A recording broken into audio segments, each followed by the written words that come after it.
have the utmost confidence that you will be entertained, that you will be moved, that you will laugh, that you will sing along at certain points in the night. And please, first of all, we're going to start with a little bit of the history of this very event.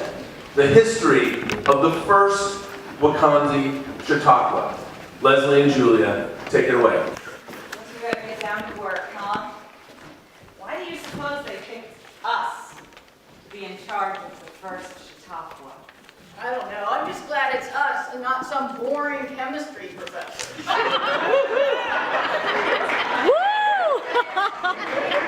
Yeah, seriously, right? But, I don't know. Are you a little nervous about how this is going to go? Well, the way I look at it, it can't possibly be any worse than a bunch of drunk professors singing karaoke. Fair enough. So where do you suppose we should start? Maybe with the history of Chautauqua? Sure.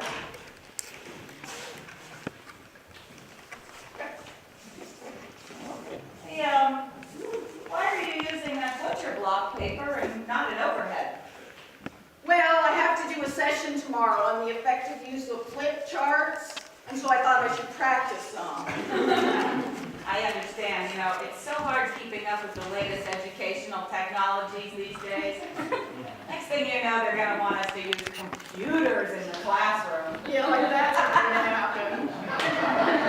Okay, the history of Chautauqua, let's start with the word itself, okay? Okay, yeah, great. You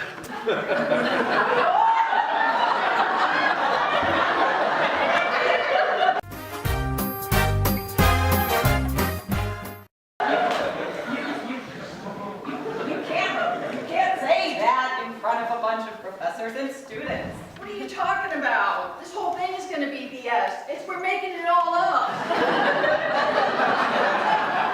I don't mean the content, I mean the sugar honey iced tea. This isn't third grade we're talking about. This is postdoctoral self-absorption here. I know, but we still can't use that word at camp. Oh, fine. How about this? Ship, Chautauqua. Is that better? Yes, that's much better, thank you. Great. Chautauqua. It is an Iroquois word. But I thought it was a name, the name of a town and a cultural institute and a lake in New York. Yeah, well, whatever. Originally, Chautauqua was an Iroquois word. And we're going with that whole Minnie Wonka, Wakonse modus operandi. So we're going to get the legend, the history, the myth. Okay. So Chautauqua is an Iroquois word that does not mean to inspire. well, that would be true. We all know Wakonse means inspire. Oh, well, then what does the word Chautauqua mean? Well, duh. Chautauqua is obviously the Iroquois word for talent quest.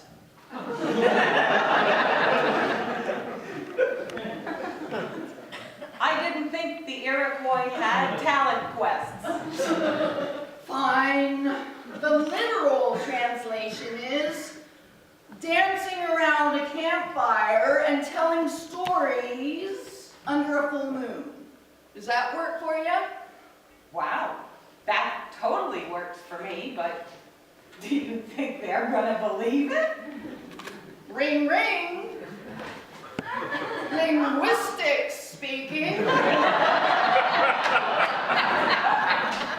Julie, I am a linguistics professor. They will believe whatever I tell them it means. For example, I have come up with the Chautauqua myth. Let me show it to you.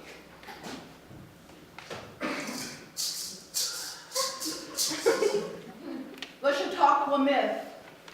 As Wakonse emerged from the checkerboard past of Minnie Wonka, so from the crumbs of cherry strudel mighty Chautauqua was born. It was a quest for talent. We don't bring any big entertainers in, like Sammy Davis Jr., Don Ho, or Sonny and Cher. No, we rely on the energy, no, the synergy of local talent.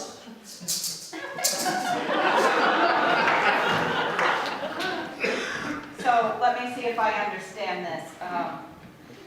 Cultural appropriation meets folk etymology, and we don't bring in talent from outside. We are the talent? Exactly. So how many acts do we have? Well, that depends. On what? Can't you just add up the number of acts that people sign up for?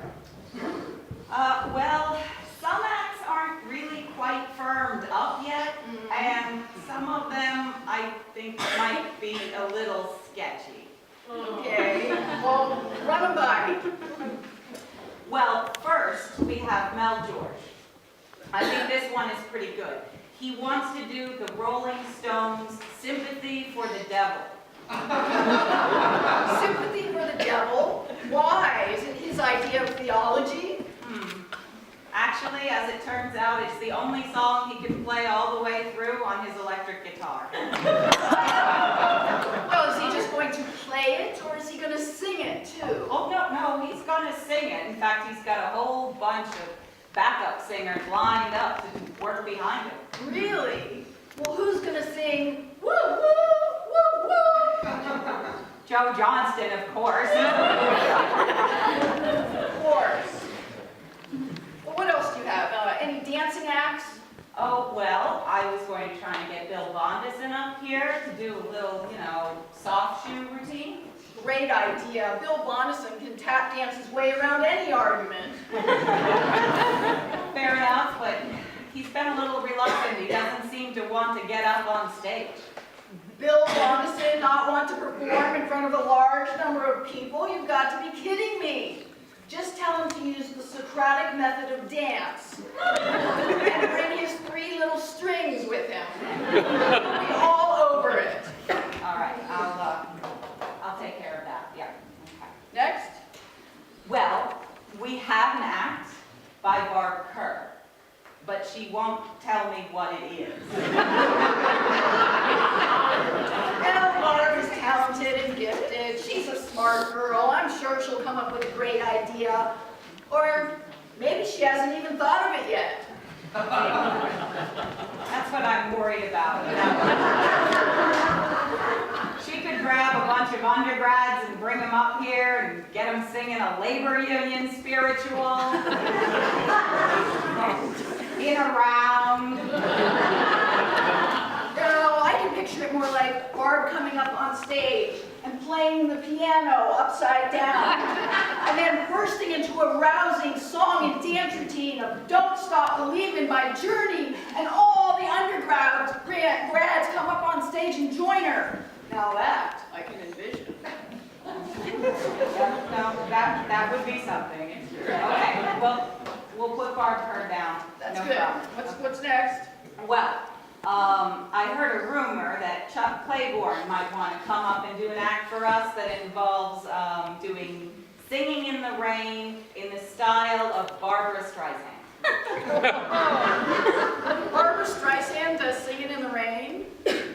No, but Chuck's got this act he does with an umbrella and some marshmallows and cookies, and then he's got this other thing he does where he does this super impersonation of Babs. So, put the two together, maybe we get something. Okay, that's interesting. Anything else? Well, here's one of those acts I'm not entirely sure about. Owen Carbuncle wants to play his accordion. What's he gonna play? The beer belly polka? Is the beer barrel polka? No, in fact, he wants to do a popular tune, something by the B-52s. I think it's called Love Shack. Seriously? On the accordion? Well, whatever Owen plays is gonna going to be really atrocious. So we're going to have to find a way to stop that.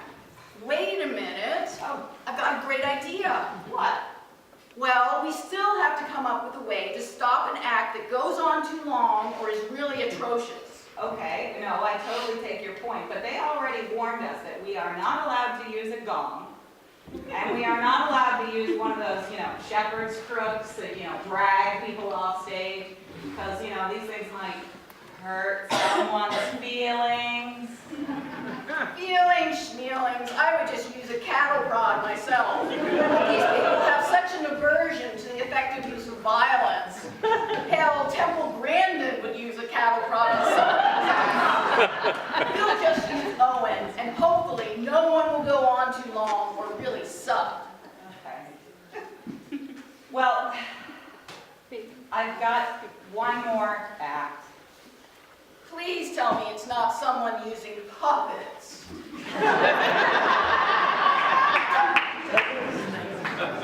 No, it's not puppets. It's Delilah Overbrook. Oh no, please tell me she's not. Yes, she is. Yes, she is. She wants to read a poem. Oh! Is it going to be a reading of Trees by Joyce Kilmer, or a poem that she actually wrote by herself? She wrote it herself. Oh, God. Yeah, it's a poem that she calls A Seminal Contribution to the Body of Gynotext.